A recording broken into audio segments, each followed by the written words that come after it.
कहीं भरत जी को यदि पता चल गया होता, फोन की व्यवस्था होती, तो महाराज दशरथ के घर से खबर पहुंच जाती भरत जी के लिए कि जल्दी आ जाओ, पिताजी का स्वास्थ्य खराब है।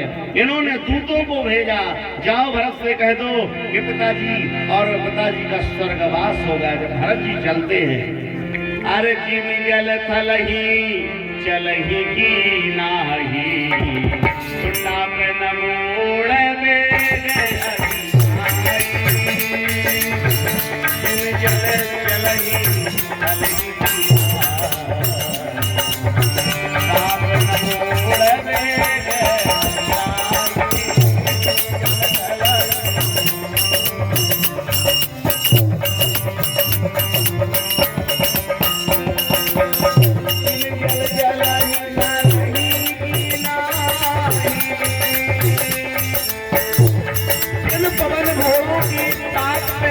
पानी में नहीं झुकती है।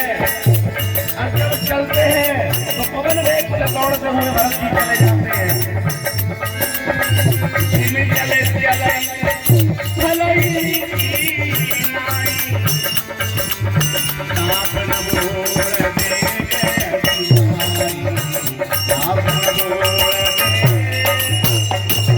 इतनी बेगी से महाराज भरत जी चल रहे हैं।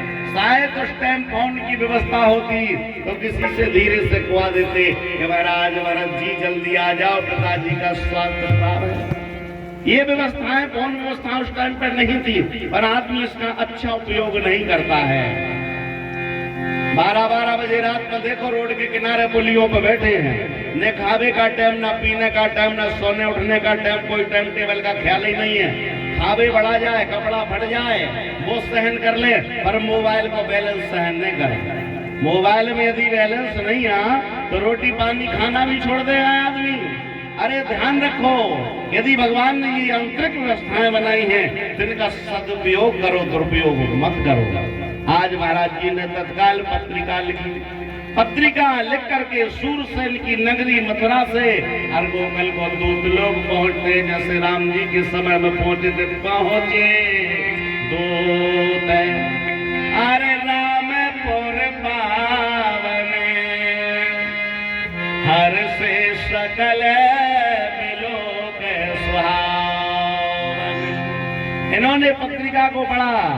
पत्रिका में देखा कि हमारी बहन देवकी विवाह के योग होगी, राजा धीराज महाराज शूरसेन तुम्हारी जय जयकार हो। यदि वे बेटे का विवाह करना चाहते हो पत्रिका के ऊपर साइन कर दो। इन्होंने तत्काल पत्रिका को पढ़ के पत्रिका के ऊपर साइन कर दिया, सगाई हो गई।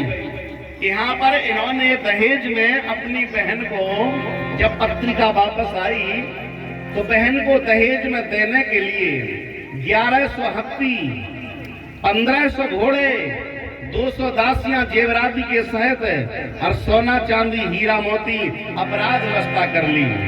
जब पत्रिका को देखा कि महाराज शादी करने के लिए और एग्री हो गए, तो उन्होंने बड़े सुंदर सुंदर से कूचड़दाने रखवाए, रुकने के लिए रेस्ट हाउस बनवाए, बंधनवार पताका केतु अच्छे अच्छे बंधनवारे लगाए, ठंडे घड़ा की व्यवस्था करवाई, सुरपुर भोग विलास, नाना प्रकार की व्यवस्थाएं कर दी वहां रुकने के लिए।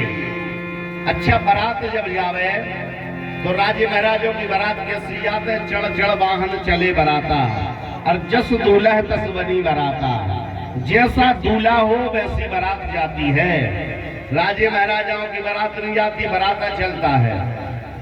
ये कोई बड़ी भारी इतनी बात नहीं है, ये वीरता नहीं किसी बड़े आदमी के दरवाजे पे या गरीब आदमी के दरवाजे पे बहुत बड़ी बारात लेके जाओ। बारात लेके जाओ तो अच्छे लोग लेके जाओ, ज्यादा भीड़ भड़का गमर रोह लेके नहीं जाओ। लेके जाने अच्छे लोग लेके जाओ, पढ़े लिखे लोग लेके जाओ, बुद्धिमान लोग लेके जाओ, समझदार लोग लेके जाओ, जो किसी के दरवाजे की शोभा और न बिगाड़े। ऐसे पे बकड़ो हो नलवा जाओ जो पूरे गांव की शोभा बिगाड़ देवे। अकेले किलाने रोड चलवे हो चाने, ऐसे आदमियों की कोई जरूरत नहीं है। इनको तो केवल एक बार जाना भैया, हमको जीवन पर्यंत जाना, तो बात आपके ऊपर आएगी। अरे बेचारे गरीब बनने वाला जो समधी है वो अपना तो है, उसने अपनी जमीन जायदाद बेच करके अपनी बेटी को निकालना चाहा, तुम्हें अपना नातेदार बनाया। तो नातेदार काय के लिए होता है? समय के ऊपर, बरवक्त के लिए, ना कि पैसा लेने के लिए खेला। तो किसी के दरवाजे पर जाकर के मांग मत करना, किसी के दरवाजे पर जाकर के दहेज मत मांगना। दहेज मांगना एक बहुत बड़ी हमारी और गौ हत्या के समान समझना। जिसने दहेज मांगा है और जिसने दहेज लिया है वो कंगाल हो गए। आजकल एक बात और चल रही कि दहेज तो ले रहे 10-10 लाख, 20-20 लाख, और मरे बाप की तेरही कर रहे हैं। क्या तेरही ने खुआओ? अरे काय नहीं खुआओ। यदि तेरही नहीं खुआओगे तो उसके किए हुए जीवन के कृत्यों की मुक्ति उसको कैसे मिलेगी? यदि तुम 13 ब्राह्मणों को नहीं खुआओगे तो क्या कोई भूखा मर जाएगा? पर उस आत्मा का तरण तारण उद्धार कैसे होगा? इस चीज का तो ख्याल करो।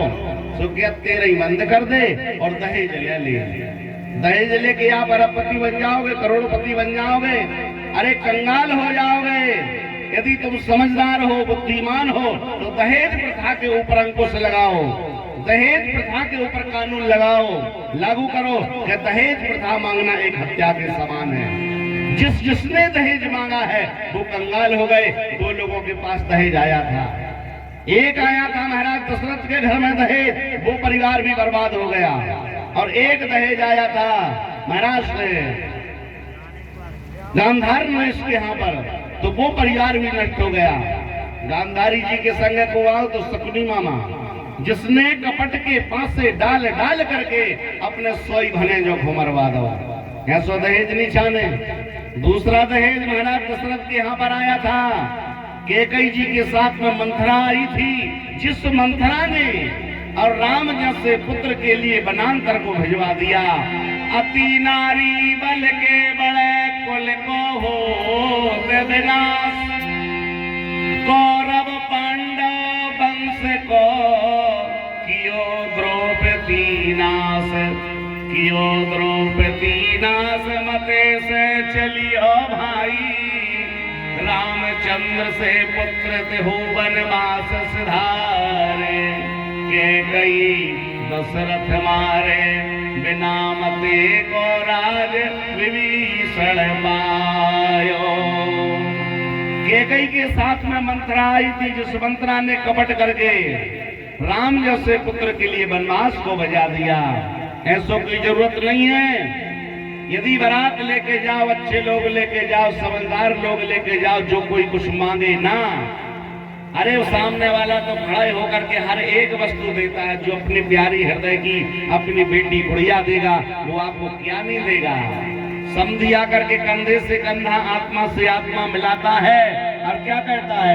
सम समधी देखे हमें आजो, सम समधी देखे हमें आजो, सम समधी देखे हमें आजो, सम समधी देखे हमें आजो, सम समधी देखे हमें आजो, करो काज सकल समाजो, करो काज सब सकल समाजो।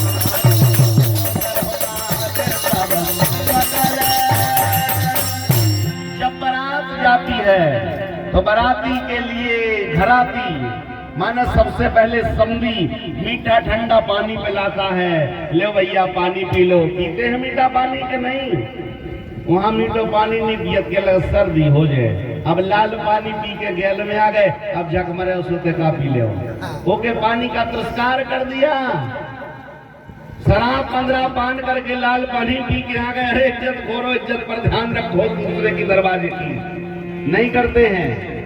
आज महाराज वहां आकर के समधी कंधे से लगा के, हृदय से लगा करके मिलता है। एक कंधा देता, दूसरा कंधा देता, तीसरा कंधा देके छोड़ देता। 4 क्यों नहीं देता है? 2 क्यों नहीं देता है? 5 क्यों नहीं देता है? आइए, पर उन्होंने 3 कंधे दिए, एक कंधा दिया, दूसरा कंधा दिया, तीसरा दिया। इसका मतलब ये होता है कि हे महाराज मैं बिटिया वालों हूँ और आप बेटा वाले हो। हमारे घर की आज से जिम्मेदारी तुम्हारे कंधे पर हो गई। एक कंधा होगा फिर दूसरा दे रहा हूँ, यानी तुम्हारे कंधा की जिम्मेदारी हमारे ऊपर हो गई। अब शायद दो में से कोई एक बिछड़ गओ तो दोनों घरों की जिम्मेदारी एक कला के ऊपर हो गई। तो महाराज ध्यान रखियो। उते समझी कहता है करिए सकल भांत सब काज समाजो, सारे कार्य करो महाराज चिंता ना करो। वहां पर नाना प्रकार से मांगलिक गीत गाते हैं, दरवाजे पर लवाए जाते हैं, ठंडा पानी पिलाया जाता है, बड़े आदर सम्मान से हर बारात का स्वागत किया जाता है। मांग मत करो, मांग करोगे तो कंगाल हो जाओगे। किसी के देने से अमीर नहीं होते, किसी के लेने से आप धनपति नहीं हो जाओगे। यदि शायद के बाद उसमें 10, 5, 25 लाख रुपया तुमको दे ही दो तो बिटिया कैसी दे है? पढ़ी लिखी, पढ़ी लिखी बिटिया दे है, मूर्ख थोड़ा दे। जब 10 लाख रुपया दे है पढ़ी लिखी बिटिया देगा ना। पढ़ी लिखी जब